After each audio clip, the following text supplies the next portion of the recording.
15 বছর 16 বছরের একটা সিলসিলা 15 সেকেন্ডের মধ্যে চলে যায় নাই? 15 দিনের মধ্যে চলে যায় নাই? উঠে যায় নাই? এই তো কয়দিন আগে কি মনে হচ্ছিল আর এখন মানুষ কি মনে করতেছে? কি আকাশ আসমান জমি পার্থক্য, কি ছিল আর কি বলো? কার পরিকল্পনা? তাহলে আমরা হয়তো আগামীকাল খেলাফত কায়েম করতে হয়তো পারবেন না, নাও পারতে পারেন, ইল্লা মাশাআল্লাহ।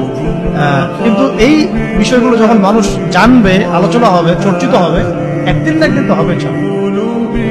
এটাই আমাদের কাজ, প্ল্যাটফর্ম তৈরি করা। তাহলে ইলমের সাথে আমল, তাজকিয়া, তারপরে ওলামায়ে কেরামদের সোহবত, মুরব্বি রাখা, মাশওয়ারা করা, আমিন নির্ধারণ করা, তারপর সুরাভিত্তিক পরামর্শ করা, হালাল খাওয়া, ইদাত মানে ফিজিক্যালি ফিট থাকা, এবং সিরাতের চর্চা বলছি কেন? কারণ সিরাতের মধ্যেই সবকিছু লেখাই আছে কিভাবে আপনি করতে হবে। এবং ব্যাপক দাওয়াতি কাজ করা, সচেতনতা মানে দাওয়াতি কাজ করা, এবং দাওয়াতের সাথে সাথে জিহাদের প্রস্তুতি রাখা। এটা শেষ কথা।